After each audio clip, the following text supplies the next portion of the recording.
What's up, everyone? Welcome to Program Your Remote. Today I'm going to show you how to do a battery change on a GM remote.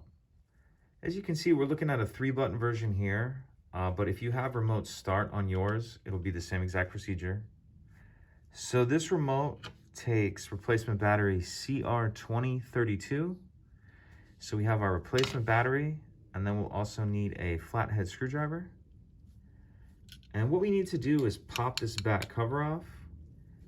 If we look down by the key ring down here and you look towards the back cover, you'll see there's this little notch right here.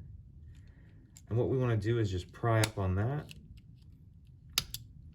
And you want to be kind of careful when you're doing it. I've seen to where these tips right here can occasionally break off when the remote gets a little bit older. But anyway, once you get that off, we can set that to the side.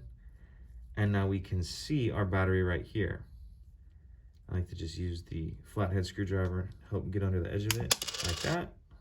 Pop out. So set our old one to the side. We'll grab our new battery. And you want to make sure that you're installing that with the plus side up. So you have plus side up like that. And then we'll take our cover.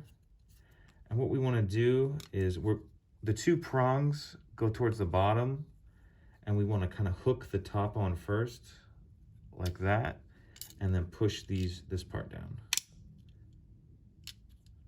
All right, pretty simple. If you have any questions, please let me know. If you could take a second to like and subscribe, it helps us out, and I'd appreciate it. Thank you.